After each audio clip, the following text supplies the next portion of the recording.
There's a phenomenon in gaming that's always fascinated me. In an industry that releases hundreds of new titles each year, each one promising bigger worlds, better graphics, and more innovative mechanics, many of us find ourselves returning to the same handful of games we've already completed multiple times. For me, it's been Oblivion, with its dated animations and familiar countryside. But for you, it could be Fallout 3's washed out wasteland, or perhaps the pixelated comfort of the early Pokemon games, or the blocky landscapes of Minecraft. We buy these games on multiple platforms, we mod them, we speedrun them, and most interestingly, we often know exactly what's going to happen, yet we play them anyways. This isn't just nostalgia at work. There's something deeper happening in our brains. It's a complex interplay between memory, reward, and identity that keeps drawing us back to these digital spaces. Today, I want to explore why we keep replaying the same games and what that reveals about how our minds work as humans. Let's start with what's happening in our brains when we replay familiar games. Neuroscientists have identified that our brains operate using what's called the cognitive ease principle. When we encounter something familiar, our neural pathways activate more smoothly, requiring less mental energy. Dr. Daniel Kahneman, who's a Nobel Prize-winning psychologist, calls this System 1 thinking. It's automatic, intuitive, and effortless compared to the deliberate System 2 thinking that's required when you're learning something new. When you boot up a game that you've played extensively before, your brain experiences this cognitive ease. You don't need to understand the UI, learn the controls, or figure out the basic mechanics. Your fingers just move to the right buttons without conscious thought.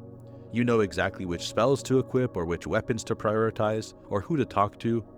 This creates a form of flow state. It's the sweet spot where challenge and skill are perfectly balanced, where you're engaged enough not to be bored, but you're not so challenged that you get frustrated. And this is intrinsically rewarding for your nervous system. Your brain releases dopamine, not just when you succeed, but during the entire experience because the activity feels pleasurable and meaningful. The familiarity of returning to Cyrodiil or to the Capital Wasteland creates this sort of neurological comfort zone, where your mind gets to operate with minimal resistance, and it feels good, so we keep doing it.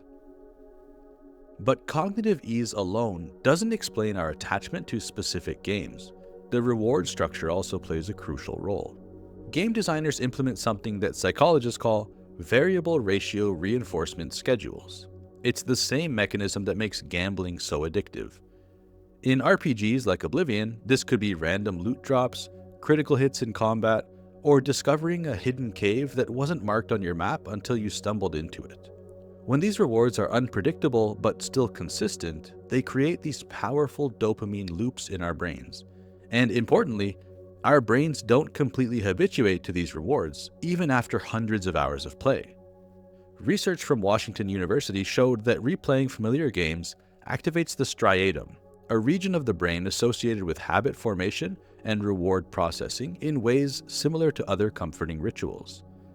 So this explains why the sound of a level up, or the animation of opening a chest, can still trigger satisfaction in you even on your 15th playthrough or your 1000th chest opening. It's because the rewards remain neurologically significant since they've become embedded in our reward circuitry. What's even more interesting is that over time, it's not even the in-game rewards we're seeking, it's the predictable emotional state that they produce. We know exactly how it'll feel to wander through the Imperial City, or to finally get that character build that we're aiming for. We're chasing a specific neurochemical experience that we can actually reliably reproduce. And for most people, we don't think about all that, and we just get this innate desire to play the same game again without knowing why. Memory isn't just about recalling the past, it's reconstructive. So when we remember experiences, we don't simply replay a perfect recording of it. We rebuild them, influenced by our current psychological state. It might not be a perfect memory, but it includes a reflection of how we feel in the moment. Returning to a beloved game is a form of memory reconstruction. We're not just remembering the game itself, but reconstructing how we felt when we first played it. There's a cognitive psychologist named Dr. Elizabeth Loftus who demonstrated how malleable memory is. We unconsciously edit, enhance, and reshape our memories every time we access them. And this explains why returning to these games feels both familiar and new. We're experiencing them through both our past selves and our present selves. Think about your first time playing through the Dark Brotherhood questline in Oblivion if you've played that. The surprise of certain story beats, the different quests, the atmosphere of the sanctuary. When you replay it now, you're experiencing both the content itself and the echo of that initial experience, a unique cognitive phenomenon that creates this layered emotional response. With the Oblivion remaster, that effect is amplified in a huge way because of the graphics upgrade and some of the gameplay changes, even though it's still the same game. And it might be one of the reasons why it's been so successful, because it just somehow scratches that itch for people. And it's why certain game spaces become what anthropologists call places of significance. Locations that hold particular emotional resonance beyond their actual attributes. The forest clearing in Skyrim looks just like trees and terrain, but it's actually the location where you once had a memorable encounter or discovered something unexpected, and that sticks with you. And these reconstructed memories create a form of emotional time travel that very, very few other types of media can replicate. And perhaps the most profound aspect of why we replay games is their connection to our sense of self. Psychologists who study identity formation have found that we construct our sense of self through narratives, or the stories that we tell about who we are. Games that we return to become chapters in this personal narrative, or markers of continuity in our lives. When you create a character in an RPG, you're engaging in what scientists call identity play. You're exploring aspects of yourself through simplified, consequential choices. Are you going to be honorable or pragmatic? Do you choose a warrior or a mage? These choices reflect and shape how you see yourself. There's a doctor, Nick Yee, who did research on gamer motivation, and he found that many players consistently make similar moral choices across multiple playthroughs and multiple different games. So your approach to solving problems in Oblivion likely mirrors how you would approach choices in Mass Effect or Baldur's Gate, and it possibly reflects something about how you navigate challenges in real life too. When life changes around us, like we move cities, change jobs, lose connections, these games provide a thread of continuity. The person who's playing Skyrim at 30 years old is connected to the person who played it at 20, and it creates what philosophers call psychological continuity, the sense that despite changes, you still remain the same person across time. It's also why modding communities are so vibrant years after release. They're not just improving the games they love, they're maintaining connections to parts of their identities that might otherwise fade away, by adding on to their childhood favorite game or introducing new people to it to make their own memories and choices.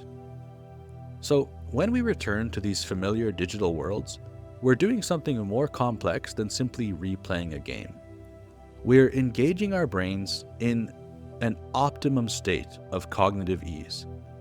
We're activating reward circuits that have been reinforced over hundreds of hours, and we're reconstructing meaningful memories and maintaining a sense of identity over time. These games in our lives become cognitive anchors, or fixed points in our internal landscape that help us navigate our understanding of ourselves. It's not just nostalgia, and it's not just escapism. It's more like a sophisticated psychological mechanism that provides actual mental benefits for you. It's a form of self-regulation in an increasingly unpredictable world.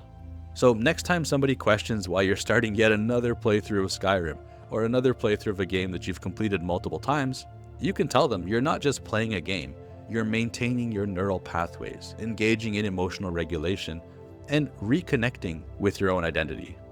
And in a world that's constantly changing, sometimes that is exactly what we need. Thank you for watching. If you enjoyed this exploration of gaming psychology and you like this sort of content, please subscribe for more videos. I have lots more on the way.